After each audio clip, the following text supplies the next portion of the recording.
Okay students, हम लोग dissolution of partnership firm chapter में थे। ऑलरेडी मैंने बताया था आपको what is the meaning of dissolution of partnership, what is the difference between dissolution of partnership and dissolution of firm. There is differences. We have already discussed almost theoretical part related to dissolution of partnership. आज मैं आपको बताऊंगा realisation account के बारे में। ऐसे मैंने आपको ऑलरेडी कुछ हिंट्स दिया था, कुछ कॉन्सेप्ट मैंने प्रोवाइड किया है। What is realisation account? Realisation का मतलब ही लग रहा है रियलाइज करवाना, इट मींस सेटलमेंट करना। सेटलमेंट किसका? अकाउंट्स के एसेट्स का और लायबिलिटीज का। एसेट्स का मतलब क्योंकि फर्म अगर क्लोज हो रहा है तो फर्म के जितने भी डेब्ट है, कर्ज, liabilities related to current liabilities, related to partners liabilities, related to external liabilities, all the liabilities are to be repaid out of assets. Assets का यूज करके फर्म की जितनी भी liabilities है उन सबका रीपेमेंट करना पड़ेगा। After that only firm can dissolve. तो मैंने आपको बताया था सबसे पहले we have to repay external liabilities और उसमें भी करंट लायबिलिटीज का पेमेंट सबसे पहले करना पड़ेगा, तब एक्सटर्नल में लॉन्ग टर्म लायबिलिटीज का। देयर आफ्टर अगर आपके पास या फर्म के पास कुछ कैश या कुछ अमाउंट और बचता है, देन ओनली पार्टनर्स कैपिटल या पार्टनर्स लायबिलिटीज का पेमेंट किया जाएगा। तो again partners liabilities, partners capital को अभी साइड रखते हैं, उसका सेटलमेंट बाद में करेंगे, उसका यूज रियलाइजेशन से कोई मतलब नहीं है। सबसे पहले आपको काम करना है एक्सटर्नल लायबिलिटीज का, और उसका पेमेंट करने के लिए हमें एसेट्स को बेचना पड़ेगा, रियलाइज करवाना पड़ेगा। कुछ एसेट्स ऑलरेडी रियलाइज्ड होते हैं जैसे cash in hand, cash at bank, marketable securities, इनको रियलाइज करवाने का काम नहीं है। बट बाकी assets like fix assets, like stock, like debtor, इन सबको रियलाइज करवाना है, इनसे पैसा रिकवर करना है और जो लायबिलिटीज है उनका पेमेंट करना है। और इन सब चीजों के लिए हमें यूज करना पड़ेगा किसका? रियलाइजेशन अकाउंट का। रियलाइजेशन अकाउंट क्लियर है? रियलाइजेशन अकाउंट में डिफरेंट एंट्रीज है, अकाउंट है, हम लोग सब कुछ देखेंगे एक एक करके। सबसे पहला जो मेरा टास्क है that is realisation account. Realisation account कैसे बनेगा, रियलाइजेशन अकाउंट में क्या क्या रियलाइजेशन से रिलेटेड क्या क्या एंट्रीज होंगी वो हम लोग देखेंगे। तो सबसे पहला जो एंट्री होगा, सबसे पहला जितने भी एसेट्स हैं बुक्स ऑफ अकाउंट में, जिस बुक्स ऑफ अकाउंट का डिसॉल्यूशन होगा उसमें जितने भी एसेट्स हैं, करंट एसेट्स, फिक्स एसेट्स, सभी को हम लोग रियलाइजेशन अकाउंट में ट्रांसफर कर देंगे। इट मींस सभी एसेट्स के बुक वैल्यू को क्लोज कर देना है। क्लोज करने के लिए उनके बुक वैल्यू को हम लोग रियलाइजेशन अकाउंट में डेबिट करेंगे। ठीक है, तो डेबिट करेंगे, ये ध्यान रखना है। मैं वर्ड यूज कर रहा हूं टोटल एसेट्स, बट ये टोटल एसेट्स का मतलब टोटल नहीं होगा। क्यों? क्योंकि कुछ एसेट्स ऑलरेडी रियलाइज्ड होते हैं, like cash in hand, cash at bank, उसको ट्रांसफर नहीं करेंगे। क्लियर है? क्योंकि वो ऑलरेडी रियलाइज्ड है। साथ में fictitious assets, fictitious assets like जो लॉसेस होते हैं फर्म के, प्राइमरी एक्सपेंसेस होते हैं, उन सबको भी हम लोग ट्रांसफर नहीं करते हैं क्योंकि वो रियलाइज नहीं हो सकता, उनको रिटर्न ऑफ करना पड़ेगा। और रिटर्न ऑफ करने के लिए हम लोग उस अमाउंट को पार्टनर्स कैपिटल अकाउंट में ट्रीटमेंट करते हैं। क्लियर हो गया? तो अगेन सबसे पहला जो मेरा एंट्री होगा, when assets are transfer at book value, ध्यान रखना बुक वैल्यू पे रियलाइजेशन अकाउंट डेबिट होगा to various assets. Various assets में सब आएगा, लेकिन मैं बार-बार बोल रहा हूं cash in hand, cash at bank, marketable securities and fictitious assets को छोड़कर बाकी सब एसेट्स को बुक वैल्यू पे ट्रांसफर करेंगे। क्लियर है ना?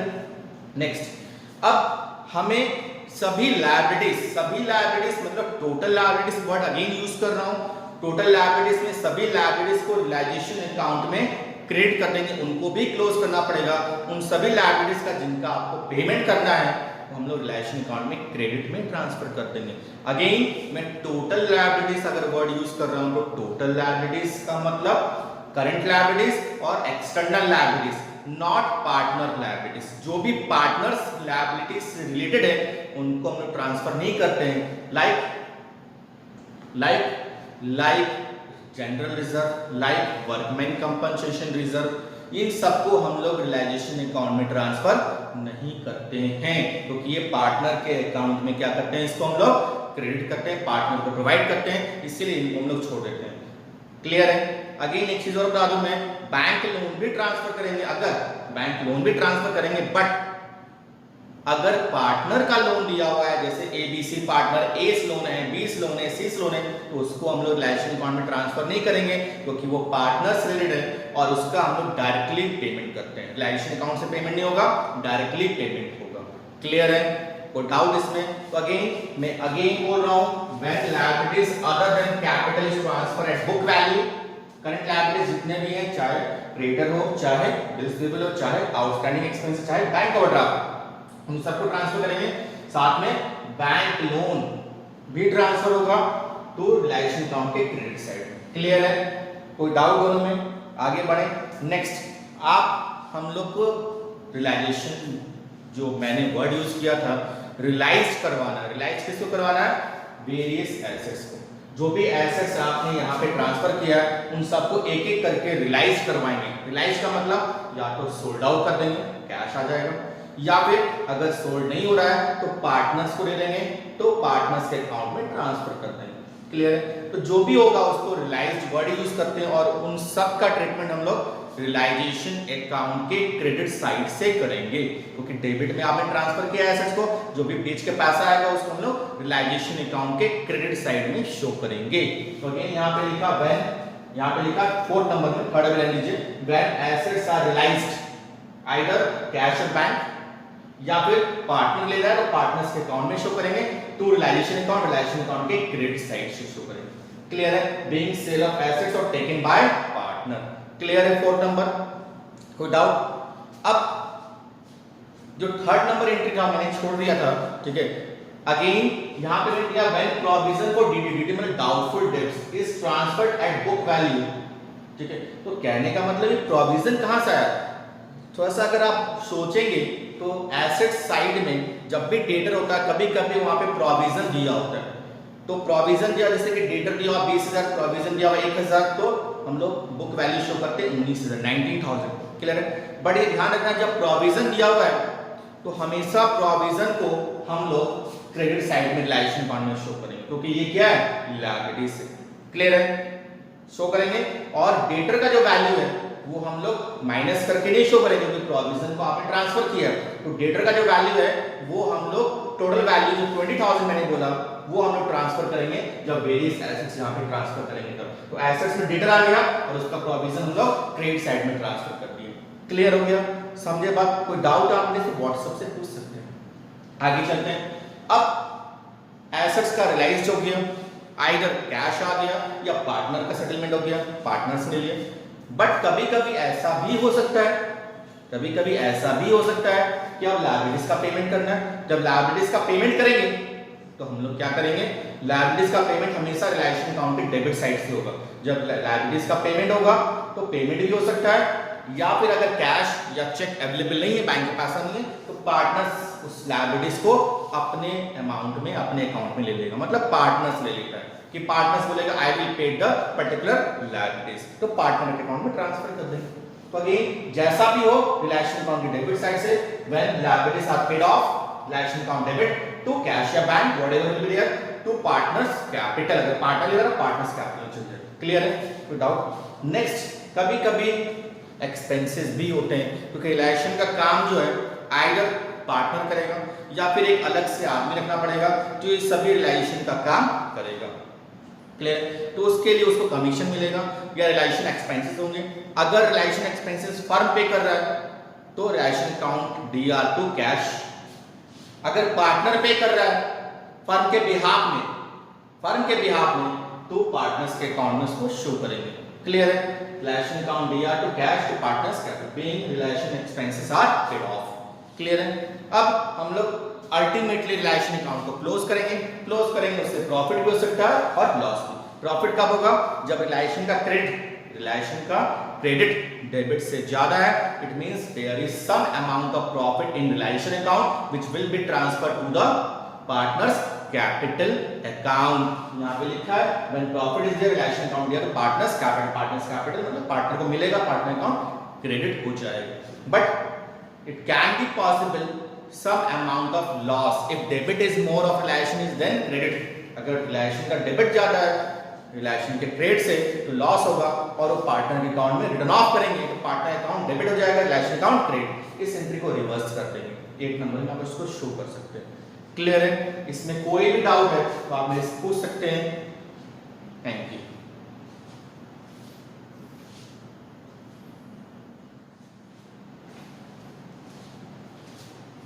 ओके स्टूडेंट्स, हम लोग कुछ और रिलेटेड एंट्रीज रियलाइजेशन अकाउंट से कर लेते हैं। अगर इसमें देखेंगे 2 वर्ड और आपके सामने फैमिलियर हैं उससे आप, that is unrecorded assets and unrecorded liabilities. Unrecorded assets and unrecorded liabilities. Unrecorded assets वैसे जो पहले से बुक्स ऑफ अकाउंट में शो नहीं है, कहीं भी शो नहीं है, but at the time of realisation, at the time of dissolution of firm कुछ एसेट्स मिल जाते हैं। उस एसेट्स को या तो बेच देंगे, सोल्ड आउट कर देंगे, या फिर पार्टनर्स ले लेगा।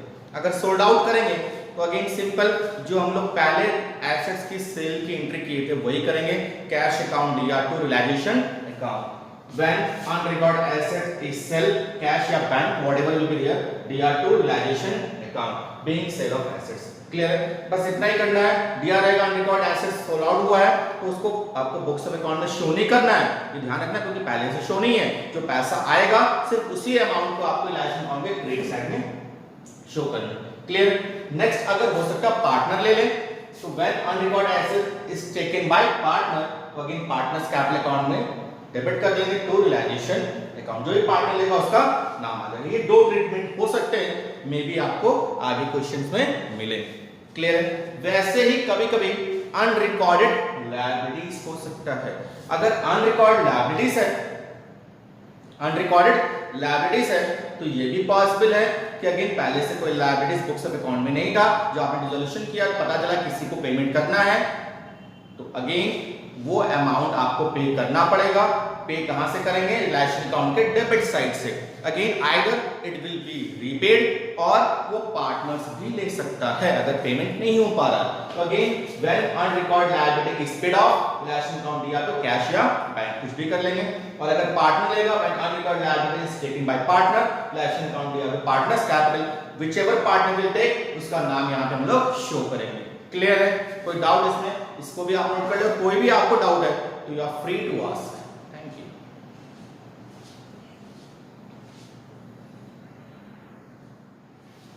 ओके स्टूडेंट्स, कुछ और टर्म रिलेटेड टू रियलाइजेशन हम लोग समझ लेते हैं ताकि during the course of preparing of questions आपको कोई डाउट नहीं हो जाए। इसलिए मैं एक और चीज आपको समझा दूं।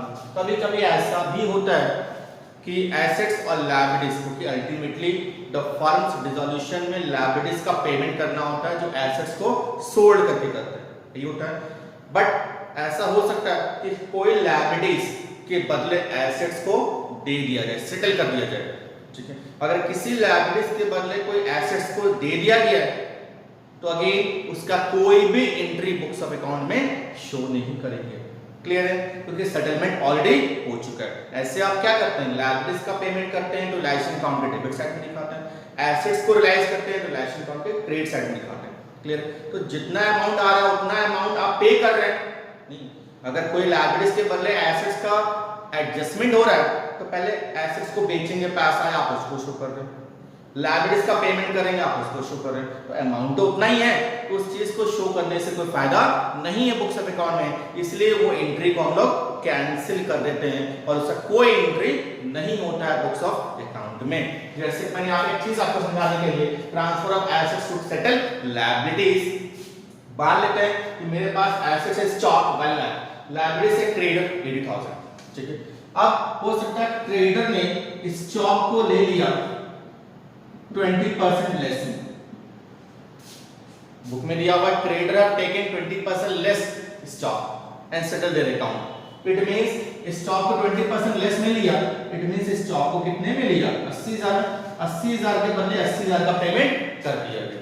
इट मींस कि अगर क्रेडिटर का पेमेंट करेंगे 80,000 शो करेंगे, इसको रियलाइज करेंगे 80,000 आएगा, उस चीज को हम लोग बुक्स ऑफ अकाउंट में कैंसिल करते हैं और इसके रिलेटेड हम लोग क्या करेंगे? No entry books of account में शो करेंगे। क्लियर। एक चीज और जरूरी नहीं यहाँ पे 20% हो सकता है कि क्रेडिटर ने स्टॉक को 30% लेस में लिया हो, तो 30% लेस में लिया इतनी 70,000 में लिया। अब आप बोलेंगे 80,000 पेमेंट करना, 70,000 में ले लिया, तो हो सकता है कि क्रेडिटर को कम पेमेंट किया गया। जरूरी नहीं कि 80,000 अगर क्रेडिटर का तो उसको 80 ही पेमेंट करना है, 80 के बदले 70, 75, 60 फर्म का जितना एबिलिटी होगा अपना पेमेंट किया जाएगा। क्लियर ना। तो क्रेडिटर ने स्टॉक ले 20% लेस, इट मींस वो स्टॉक को 70,000 में ले रहा है और अपने अकाउंट क्लोज कर दिया, it means no entry in the books of account. Clear है? कोई डाउट? आगे बढ़े। ठीक है, अब कोई डाउट है मेरे साथ व्हाट्सएप से पूछ सकते हैं। अब मैं आपको एक क्वेश्चन कराऊंगा तो आपको और भी समझ में आएगा। Thank you.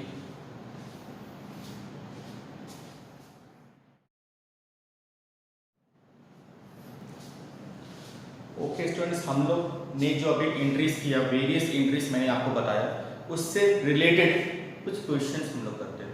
तो मैंने एक क्वेश्चंस अभी आपको जस्ट भेजा है, आप देखे होंगे। उस क्वेश्चंस को अगर आप देखेंगे तो उसमें आपको दिया हुआ है, पहला एक एक करके एंट्रीज हम लोग करेंगे।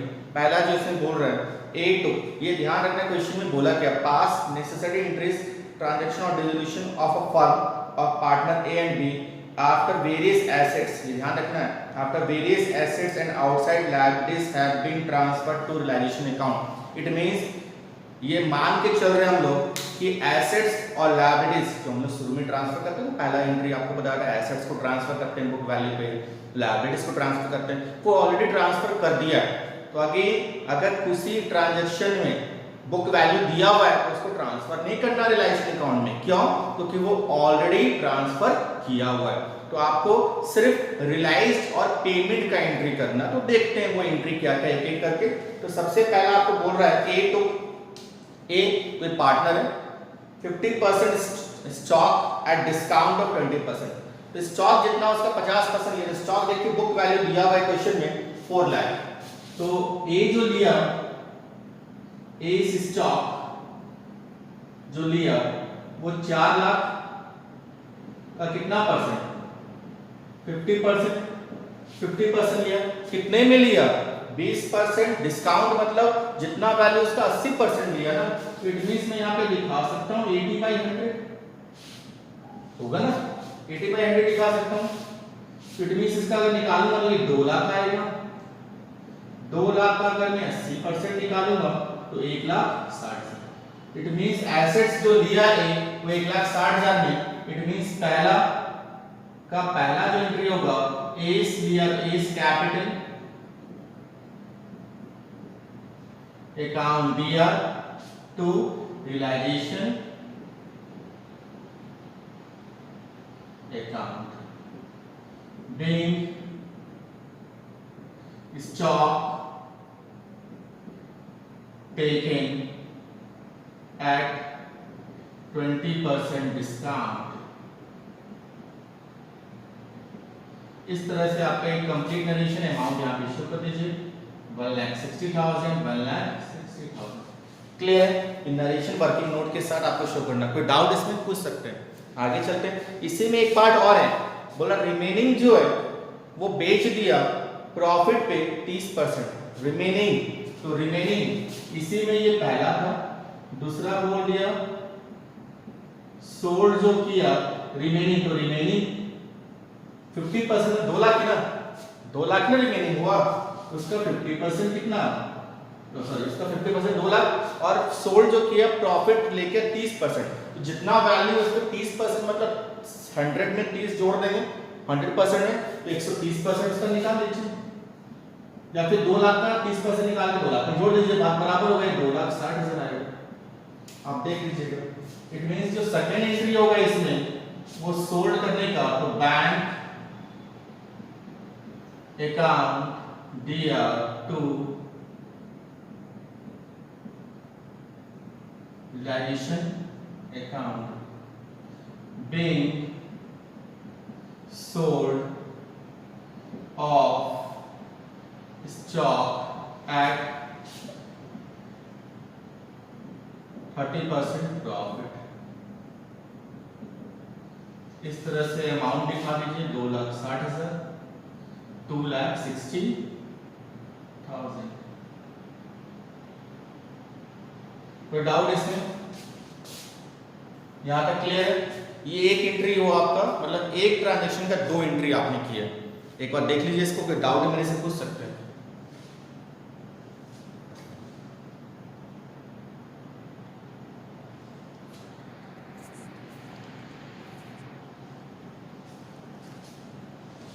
अगेन उसके बाद अगर आप देखेंगे नेक्स्ट बोल रहा है सेकंड नंबर, डेटर 2,64,000 का है, उसका प्रोविजन 24,000 दिया हुआ है, 48,000 of book debts proved bad. तो अगेन मैंने बताया था, आपको याद होगा जब मैं एंट्री बताया था, तो जब हम लोग ट्रांसफर करते हैं तो बुक वैल्यू 2,64,000 ट्रांसफर करेंगे डेटर का, प्रोविजन फॉर डाउटफुल डेट्स जो हम लोग ट्रांसफर करेंगे लाइसेंस अकाउंट में क्रेडिट साइड ट्रांसफर करेंगे। तो अगर जो भी 48,000 प्रूव्ड बैड हुआ उसका कैलकुलेशन हम लोग 2,64,000 में करेंगे, यहाँ पे प्रोविजन का कोई यूज नहीं होगा।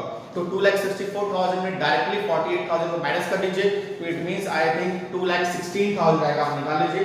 2,64,000 में 48,000 जो है आपको माइनस करेंगे तो आपका आएगा 2,16,000 जो डेटर से रियलाइज्ड हुआ। तो रियलाइज्ड हुआ यहाँ पे आपका शो करेंगे second number, bank to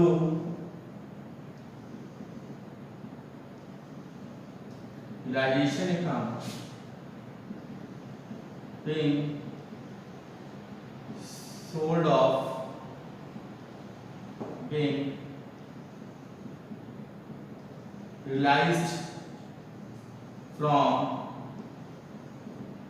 debtor।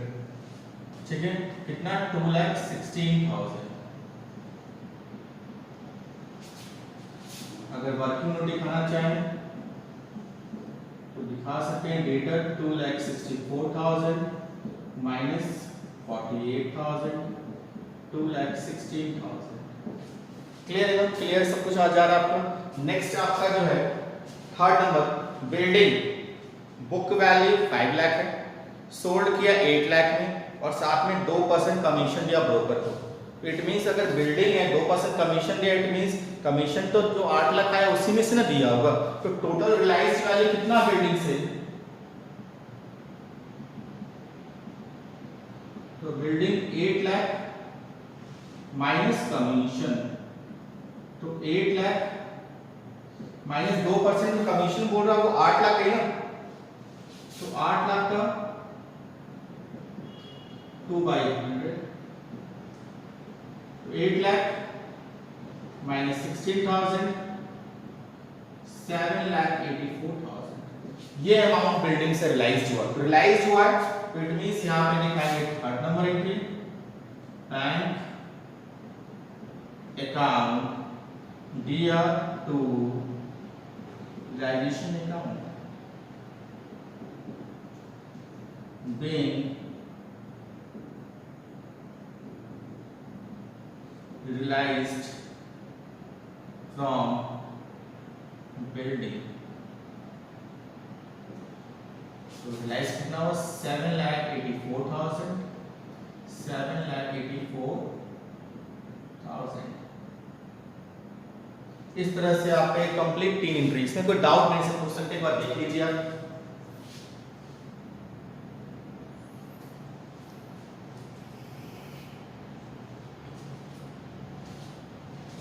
अब आते हैं फोर्थ नंबर में। तो बोल रहा फोर्थ, ध्यान दीजिएगा फोर्थ में मशीनरी बुक वैल्यू 6 लाख है, was given to creditor at discount of 20% in settlement। मैंने बताया था, आपको याद होगा कि जब किसी एसेट्स के बदले लायबिलिटीज को रीपेड करते हैं फुल सेटलमेंट में, there will be no entry, कोई एंट्री नहीं होगी। यहां पे लिख दीजिए नो एंट्री। क्लियर है? नेक्स्ट स्किप करते हैं फिफ्थ नंबर में, इन्वेस्टमेंट बुक वैल्यू रियलाइज्ड 150%। तो इन्वेस्टमेंट जो है कितने का है? 40,000 और रियलाइज हो रहा है। तो अगर आप देखेंगे फिफ्थ का इन्वेस्टमेंट तो 40,000 का 150% अगर मैं निकालूंगा तो टोटल कितना आएगा? 60,000। यहाँ पे आप शो कर दीजिए bank account dear to realisation